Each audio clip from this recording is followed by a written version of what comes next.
আসসালামু আলাইকুম, আমার নাম রাফিদ হক সোয়াদ এন্ড ওয়েলকাম টু ডগো সেজ। কেমন আছেন আপনারা সবাই? আজকে ছাদে আসছি অনেক তাড়াতাড়ি, কারণ আজকে মঙ্গলবার এবং মঙ্গলবারে অটো আসে না, তাই আমারই আগে উঠে যেতে হয়েছে। রেপটাইল পালতে আর মুরগির বাচ্চা পালতে কিন্তু একটা সিমিলারিটি পাওয়া যায়, এবং সেটা হলো তাদের লাইট জ্বালানো। প্রথমে এসেই আমি লাইট গুলা জ্বালায় দিই আমার বিয়ার্ডেড ড্রাগন আর ইগুয়ানাদের। আমার ফিমেল বিয়ার্ডেড ড্রাগনটা মনে হয় সামনেই খুশির খবর দিবে আমাদের বাংলাদেশকে। এইটা আমি অনুমান করলাম তার ডিগিং করা দেখে। যাক, এটা নিয়ে আমি আর বেশি কথা বলবো না, পরেই দেখতে পারবেন। শর্টস এবং রিলে দিয়েছিলাম কিভাবে আমি ঘরের সেটআপটা চেঞ্জ করেছিলাম। আপাতত শুধু মেল বিয়ার্ডেড ড্রাগনটাকে আলাদা করতে হবে বলে শিফট করে দিছি। এই র্যাকালা সেটআপে গেকোদেরও আসা বাকি, তারপর সব সেটআপ দিব আস্তে আস্তে সাজায়। ভাবতেছি যেহেতু আপনাদের ভালোবাসায় ডেইলি ব্লগের একটা চেষ্টা নিচ্ছি, হোপফুলি আমরা সব করব আপনাদের সাথে রেখে। ইগুয়ানা, জ্যাক, বাজিগা, পোকা সবার জন্য আনা হয়েছে এই সবজিগুলা। সবজিতে আছে কলমি শাক, লাল শাক, ধইনা পাতা, আর সাথে আছে 2টা কলা। এক একটা প্রাণীর সবজি খাওয়ার পরিমাণটা এক এক রকম, তাই আগেই পরিমাণগুলো আমি আলাদা করে নিচ্ছি। এই সবজিগুলোর মধ্যে ম্যাক্সিমাম অ্যামাউন্টের সবজিগুলো যাই হচ্ছে আমাদের ইগুয়ানাদের কাছে এবং জ্যাকের কাছে। আমার জানা মতে এরকম অনেকজনই আছে যারা তাদের পাখিদের ডায়েটের মধ্যে কোনো রকম সবজি অ্যাড করে থাকে না। আমি অনেক বছর খাওয়ানোর পর আসলে এটার ফল পেয়েছি, তাই এভরিডে চেষ্টা করি তাদের ভেজিটেবল দেওয়া। প্রথমেই জ্যাকে আমি ভেজিটেবল গুলা সার্ভ করি, কারণ জ্যাকের প্রথম খাবারে যদি সবজিগুলা না দেওয়া হয় তাহলে সে আর খাবে না। কলা তার অনেক ফেভারিট, তাই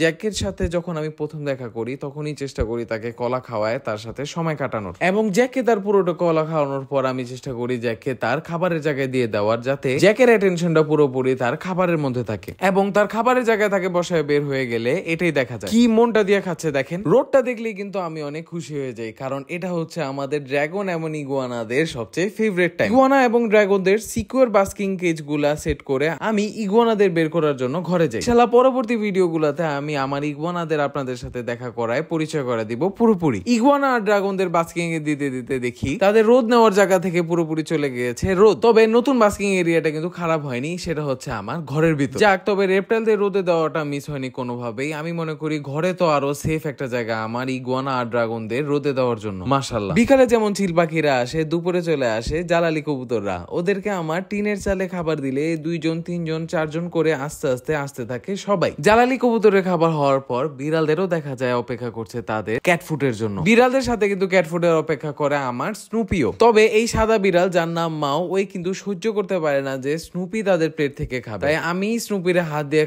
খাওয়ায় ক্যাটফুডটা এনজয় করাই বিড়ালদের সাথে। কিন্তু আমার এই পুতুল মাঝে মধ্যে পুরোটাই খেয়ে ফেলতে চায়, তাই আমি ওকে একটু চাপায় দিই। ঘরে কিন্তু এখনো আমি একজোড়া কবুতর পালি, কারণ এই নেশা আর যাবে না যতই কবুতরের দাম কমুক আর বাড়ুক। যার পালার পালবই। জ্যাকে কলা দেওয়ার পর কলা খাওয়ার মেম্বার কিন্তু আরো একজন আছে, সেটা হলো আমার হরিয়াল পাখি। ও এখনো মাশাআল্লাহ সুস্থ হচ্ছে। ইনশাআল্লাহ কিছুদিন পর হয়তো বা আরো কিছু একটা আপডেট দিতে পারবো যে ওর কি অবস্থা। কুকুরদের চোখের কাতর মোছার জন্য ওয়েট টিস্যু বের করতে করতে দেখি আমাদের একটা টবের মধ্যে হয়েছে সূর্যমুখী গাছ। মাঝে মধ্যে জ্যাকের খাবার যখন আমরা ঝাড়াঝাড়ি করি তখন এদিকে এসে পড়ে কিছু সানফ্লাওয়ার সিড, এবং ওইটা থেকে মনে হয়েছে এই গাছটা। কুকুরদের চোখগুলা বেবি ওয়াইপস দিয়ে মুছলে দেখা যায় তাদের যে কাতরগুলো আছে সেটা খুব ভালো মতো পরিষ্কার হয় এবং তাদের স্কিনটাও অনেক ভালো থাকে। কেউ যদি আমার এই কুকুরের ঘু উঠানোর জন্য একটা চ্যালেঞ্জ দিয়ে থাকে, আমি কিন্তু পাক্কা চ্যাম্পিয়ন হবই, কারণ 10 বছর ধরে করতেছি আমি এই কাজটা। একটানে করে দিতে পারবো সবগুলা ক্লিয়ার। গরমের দিনে যে কাজটা করতে সবচেয়ে বেশি আরাম লাগে সেটা হলো কুকুরের ঘরটা ধোয়া। আরাম এবং স্যাটিসফ্যাকশনের সাথে সাথে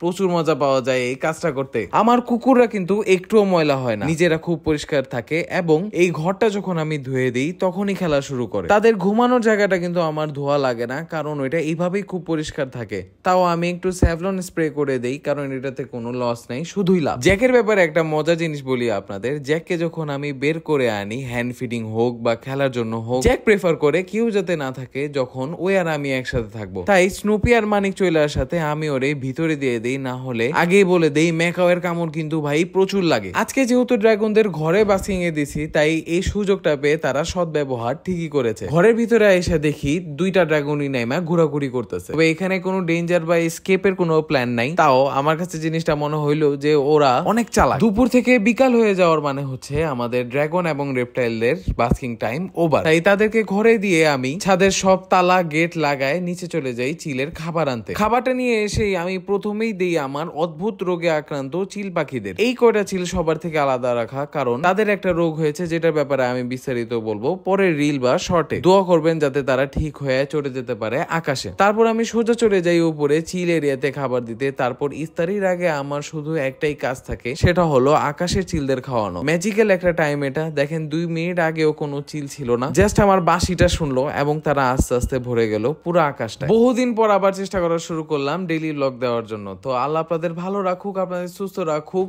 এন্ড কিছুক্ষণের মধ্যে আজান দিয়ে দিবে, তাই ইফতারি করতে যাব। দেখা হবে আপনাদের সাথে আবার নেক্সট ব্লগে। টাটা।